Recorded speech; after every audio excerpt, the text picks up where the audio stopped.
Hey everybody, how are you today? Who here is launching their own startup? Handful of hands. Who here is already shipping? Very few hands, a couple hands, okay. So my name's Dana Madlem. I'm with a company called Rush Order. I'm based in the San Francisco Bay Area. We operate locations worldwide, I'll tell you about in a second.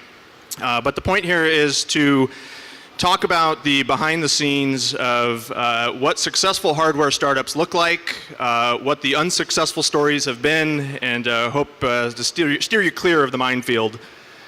So as we get into this, I'll share a little bit about my perspective, my background, who I am, and then more importantly, get into some of the empirical data. And the point is just give you some food for thought. So as you think about channel strategy, how you approach selling and distributing hardware worldwide, what are some of the important things to keep in mind? My contact will be at the end of the slide again, and if you want to reach out after the show, please feel free. I can share this deck or any info you'd like. So Rush Order is mostly thought of as a third-party logistics provider. We have warehouses, we do order fulfillment, we do lots of other services, but we're really beyond that. We're really more of a turnkey order management solution for hardware startups, and that's where my perspective comes from. So if you think about warehousing product anywhere around the world, whether it be in any of these locations or others, Eiling here is from our Hong Kong operation, also Singapore, Japan. Eiling, wave your hand. So if you have questions about Asia distribution and Jones as well, ask them. But we also do North America, Europe, and the goal is to help our clients move product from their manufacturers, mostly in Shenzhen and in Asia in general, to retailers, consumers, lots of different sales channels around the world. So we do all of the warehousing and fulfillment. We also provide customer support services. So if you think about once the product is sold, customers have questions about, well, where is it? Where's my order? I need to reroute my shipment. Why do I have to pay these duties and taxes that are 100% of the value I paid in Brazil or wherever? All the way through troubleshooting and technical support of the actual product. So if you have a smart home device, why is it not connecting to the wireless network? Customers might be emailing, calling. We have a team of 40 people in a room who help troubleshoot those issues, right? Same with wearable devices, connected toys for kids, lots of fun product categories, mostly again in the consumer electronics space. A couple other things we do, invoicing major retailers. So when we do fulfillment direct to retailers, you obviously want to get paid for those orders. You want retailers to pay you the correct amount, and that's what we help with as well. Navigating sales tax in the US, navigating VAT or value added tax in Europe, lots of different compliance issues around the world as we set up these operations. And then last but not least, unfortunately, every hardware startup we've ever worked with has returns, and we're going to help handle those returns, make sure those customers are as happy as possible, write good reviews on Amazon or other marketplaces, and in social media, and make sure that we're taking care of those as well. And we've been doing this for 28 years. So if you think about some of the biggest, most successful hardware startup launches ever worldwide, we were behind the scenes of many of them. I wish all of them, but quite a few, and this gives you a good sense for the type of brands we work with. And if you drew a graph sort of the trajectory of what some of those brands will look like, we'll give you some insight into that and so what some of the commonalities are across all these brands.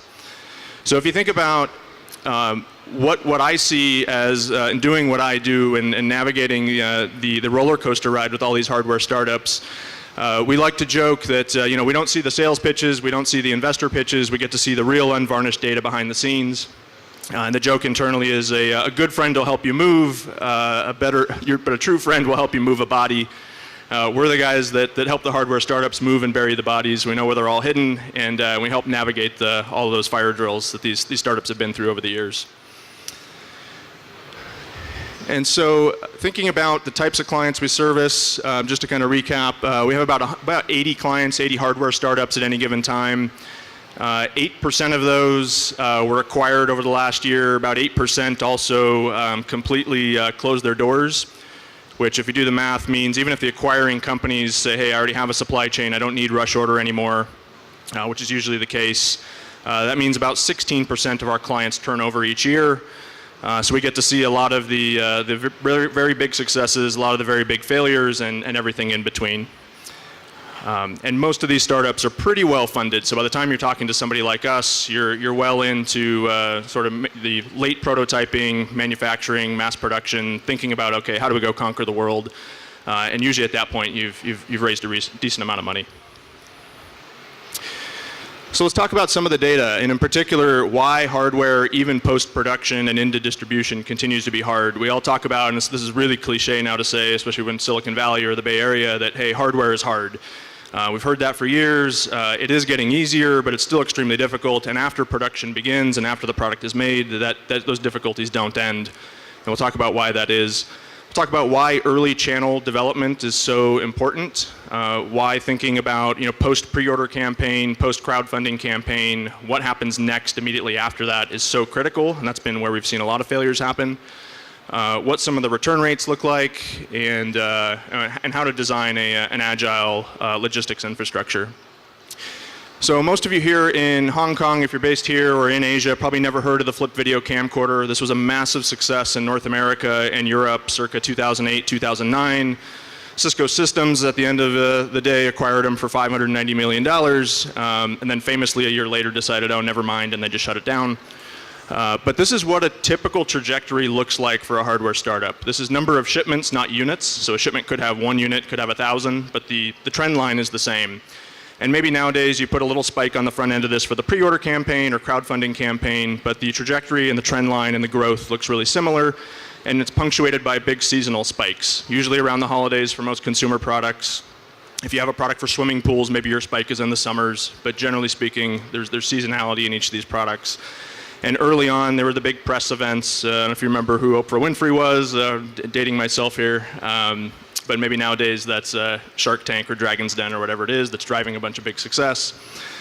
Early on, then our clients get into their first retailer. Eventually, we pull every unit off the shelf and flash firmware, which was really unfortunate, but we'll talk more about how that happens. And then thinking about, again, how do you support all this and distribute. So first thing first, just to illustrate how difficult hardware is, none of our clients have ever shipped in their first year of being founded. The average time from founding date to actual ship date, and I mean ship in mass to real customers, not beta units or tests, it's about 31 months. And to the earlier point about flashing firmware, over 90% of our clients end up having us pull every single unit off the shelf in the fulfillment warehouse, not at the factory, but post-factory. The product's made its way from China to Europe, or it's made its way from China to North America, or even just into our warehouse in Hong Kong. And we've had to do something to that product. Most commonly it's firmware, but sometimes it's batteries, it's sensors, it's the packaging itself. I can get into days and days of stories about why a product would smell when it arrives, but all sorts of crazy things have happened, and so being prepared for that is critical. And after the product is made and we deal with all of those product issues, the distribution is just as hard. So when we have clients who have maybe a 5,000 order, 10,000 order pre-order campaign, 20,000 orders, et cetera, none of them have ever repeated that type of direct-to-consumer sales volume ever again. In fact, when we think about launching most of our clients, we know that the first 6 to 12 months, we expect 90% of their volume to be shipping direct-to-consumer. But within that 6 to 12 month period, it'll almost instantly flip-flop, and we end up shipping about 90% of our clients' units to indirect channels. And by indirect, I mean anything that's really not off your own website. So thinking about brick and mortar retail, possibly even online retail, but not your own website.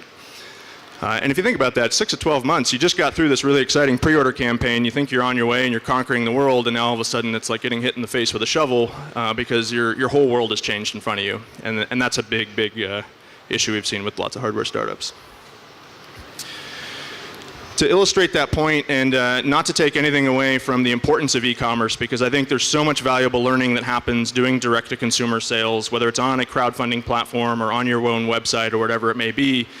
And it continues to be important. I mean, even if it's 10% of your sales, those are some of your most profitable sales. You get the best margins. You don't have to give away a bunch of margin to a retailer. We strongly encourage it and love doing direct-to-consumer fulfillment. But to make the point, in the US, this slide surprises a lot of people when you realize that only 8.5% of all retail transactions in the US are e-commerce. And you think, well, okay, that's the US. Look at a few other examples around the world, and China tends to stick out as the largest at about 16%. So the question is, if you're trying to build a small business or a hobby, that's fine. Maybe just direct-to-consumer e-commerce is the way to go. If you're trying to be the next Flip Video and get acquired for $600 million, or like some of our other clients that have IPO'd or had really big exits and liquidity events, direct-to-consumer is not your only answer. So then the question is, you don't want to ignore 85% of your customer base. So then the question is, well, how do I go find all these people? Where are they? Well, if they're maybe offline or on other online retailers' platforms, the problem is that question is widely different from one country to the next. And so if you think about trying to figure out, well, is there just one or two that I can go to go hit the rest of the 85% of the world? The answer is absolutely not. Notice that the first four there are all brick and mortar, and the first one you get to that's an online retailer is China, right? And you get the point. Anybody know who the #1 consumer electronics retailer is in the US? Anybody want to guess? Walmart? Amazon? Target? Best Buy? Yeah. So is Best Buy. Canada, everybody knows the Canadians just follow what we do, so they imitate us. Actually, the truth is in Canada, Best Buy Canada and Amazon are in a dead heat. They're almost even. When I pulled this data, Best Buy happened to have the lead, so I put their logo up there. But Amazon's close behind. Amazon's really far behind in the US, just in terms of the consumer electronics category. To further illustrate that too, even though Best Buy is also the #1 in both countries, the buying groups between Best Buy US and Best Buy Canada are two completely different sets of buyers. So it's almost like selling to two different retailers. So what are some of the commonalities between the success stories? #1 is a really, really strong VP of sales for all those reasons I just highlighted. How are you going to get into these different channels? What does the strategy look like? Who are the buyers? How do we reach them? What do they want? What are they interested in? And how do I sell to them? And how do I stand out from the crowd? I mean, instantly when I walked in today, obviously there are 27 different fitness bands available that you can go source and go get into major retailers. The question is, why you? Why not the next guy, right? And our previous speaker outlined a little bit of that too, which is really, really critical. So let's look at a few examples. Like these are three that we've actually dealt with directly. And the thing about the strategy that's really, really critical is that not all retail relationships are created equal. Just because you can get into Best Buy doesn't mean that you should. So in the case of the picture on the far left, the STEM gaming shelf, we actually shipped 8 out of the 13 products on that shelf, which we're really proud of. But these are all startups, reasonably well funded, but not huge. And what they did in terms of going into Target, when they first looked at it, they probably thought, well, it's Target. Who's going to walk by and see a Circuit Cubes Lego-ish sort of build-your-own robot game next to actual Legos at Target? And why would they buy our product instead of Legos? And the answer is they won't, right? Most customers are going to pick the Legos off the shelf, walk to the register, and our client's product's going to get left on the shelf. In this case, Target came to them with a really specific initiative around STEM gaming. They wanted to put together this particular shelf, separate them from Legos, separate them from other similar products, do a bunch of online and offline advertising to help support this and draw people into the store to understand what STEM gaming is and why they should walk to this particular shelf. And for these startups, we ship to close to 2,000 stores for each of these, and it's a big initiative, and so far it's going really well. We're actually getting replenishment orders, not a lot of returns, and so it's been a big success. Even though it's, again, small startup, very big retailer, but it was a very particular initiative that they took advantage of. The one in the middle is one of my favorites. This is the Libertone store at Santana Row in San Jose. I took all of these photos locally in the last couple weeks for obvious reasons. But they looked at, they're a smart speaker, wireless speaker, headphone company. When they looked at going into Best Buy or Target or Walmart and being on the shelf next to Sonos or Beats or pick your favorite, they thought we really have no chance. So they really went heavy with a direct-to-consumer e-commerce play to start, like most startups. And then what they decided was, well, we do need to expand beyond e-commerce, but we're going to do it in a very creative way. What they did was repurpose their CES trade show booth and launch this really awesome store in Santana Row. So if you're ever in the Bay Area, go check it out.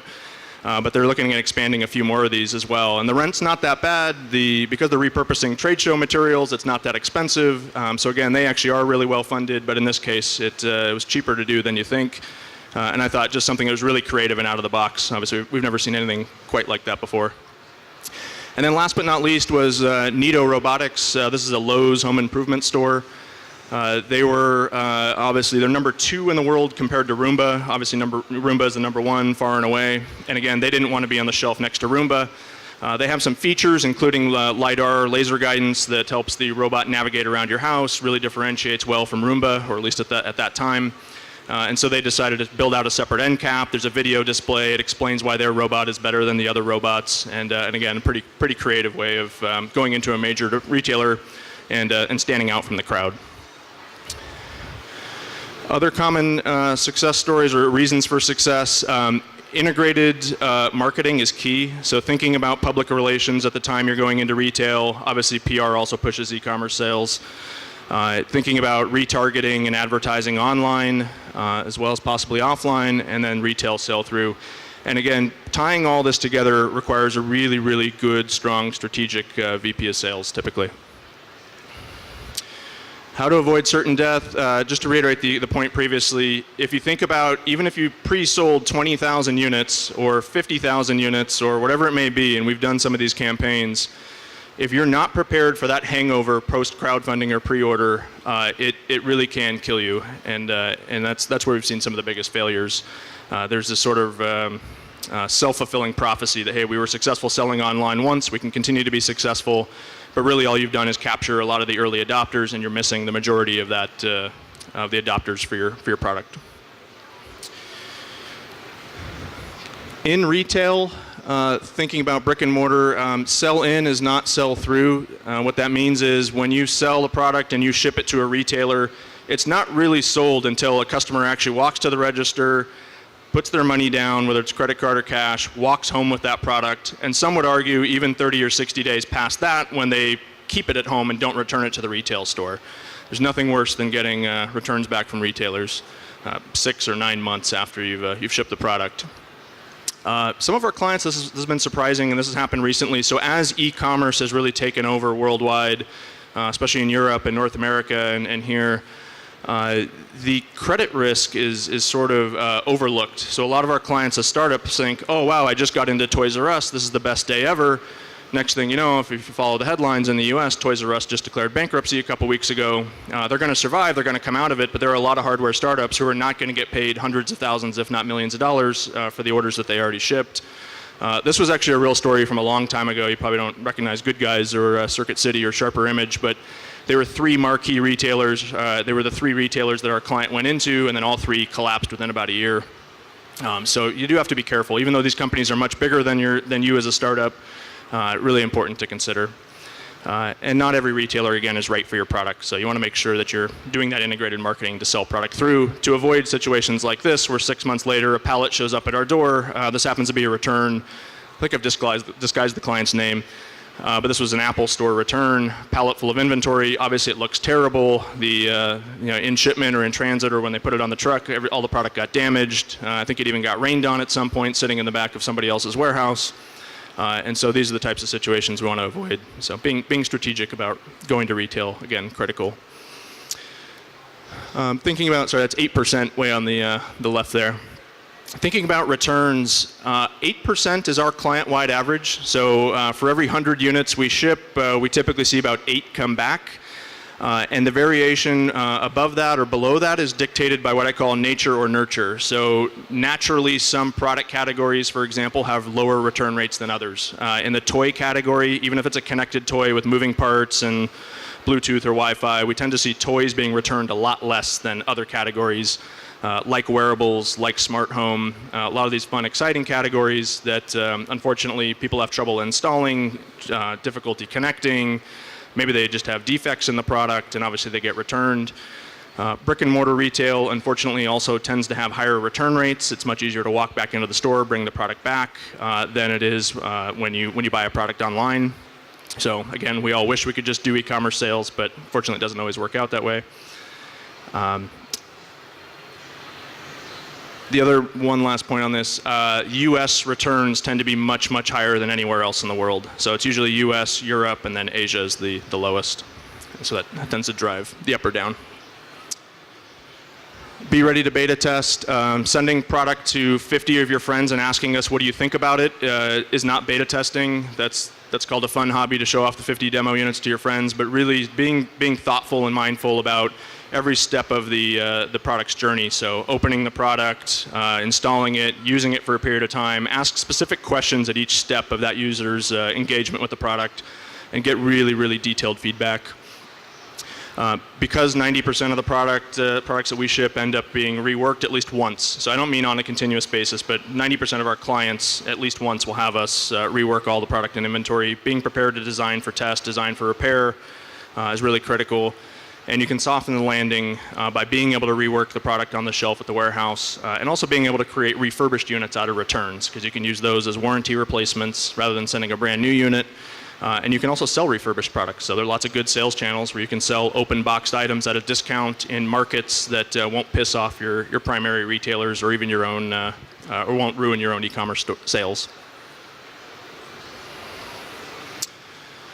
Thinking about just really agile inventory management has been successful as well. As a case study from a client called Osmo, where we actually build the final configuration or bundle of different games per retailer. So they don't finalize the exact configuration of the product until they see the purchase orders from the retailers, and then we finally do the final assembly, shrink wrapping, packaging, and then ship to each of those retailers. So that's not everybody has the luxury of doing that. These guys did, but just a good example of how to get creative.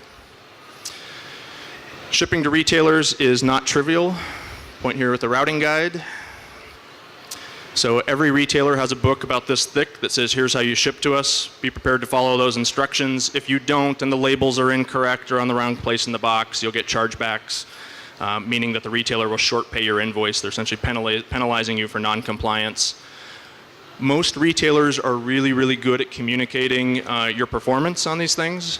So all of our retailers, whether it be Amazon, Walmart, Target, Best Buy, Media Market in Germany, doesn't matter, Fortress here in Hong Kong, they're all going to give you scorecards on performance and what you did wrong and why there are chargebacks. Some are more easy to interpret than others, but understanding these and correcting your operations as a result is really critical. This is an example from Kohl's. These were Amazon, Kohl's. This is, again, screenshots I had laying around. And at the end of all of this, don't create a hardware startup just so you can be a warning to others. Developing a plan that's agile and building a supply chain that's really agile can help avoid a lot of these things. This is the plan that we walk our clients through when we do onboardings. So as we onboard a new client, we have a setup and onboarding process. This is kind of one of the flow charts. We want to make sure that in every single box here, we have really well defined who is going to do the work in this box, where are they located in the world, and how does that mesh with the markets you're trying to get into and the consumers you're trying to get in front of. How do each of these steps integrate? It's not often thought of until the last second, like, oh, wait a minute, the guys picking up the product in Hong Kong or Shenzhen better know who the 3PL is and where to take it and let them know that it's going to be on their doorstep soon. You'd be surprised how often a 40-foot container can show up at the door and nobody thought to tell us, right? You should definitely want to avoid those things. And similarly with retailers. Retailers require you send shipment notifications, you send invoices on time. Thinking about the integrations between each of these boxes is critical. And down below in the order flow, if a customer reaches out with a question about where's my order, how are you actually going to answer that question? Where are you going to get that information? And last but not least, what are each of these going to cost? You know, every single one of these boxes is a drain on your margins. So if you start, whether it's a wholesale order or a retail order from your own website, and you start taking out small flat fees from each of these either providers or internal employees, some of them are flat fees, some of them are even percentage based. Maybe a retailer is going to take 25 to 45 points of margin, whatever the case may be.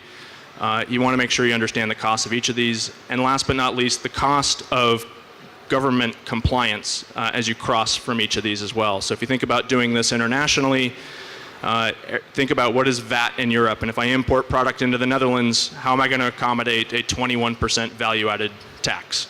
If I bring product into the U.S., what are the duties involved? What are U.S. Customs going to charge me for the privilege of bringing this product into the country? If I ship a e-commerce order to Brazil, again, the duties are literally like 100% of the value of the purchase in many cases for lots of product categories. So to kind of wrap this up, The point here is making the product is extremely difficult, but distributing it, supporting it, bringing it to market is equally as difficult, if not more difficult. Lots of hardware startups have made 10,000 units. Very few of them become the next big thing, the next big liquidity event, the next big exit, the next big success story. And it's because of all of these things that are often overlooked. So the real message here is the only way to win is to learn and learn really, really fast.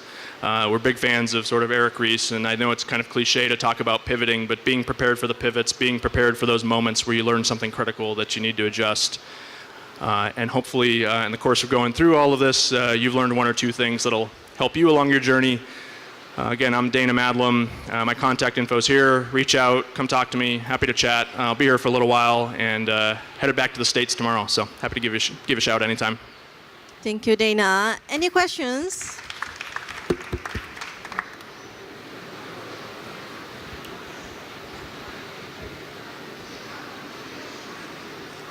So for more questions, you are feel free to ask him directly at the floor. Thank you very much, Dana. Thank you for your wonderful speech.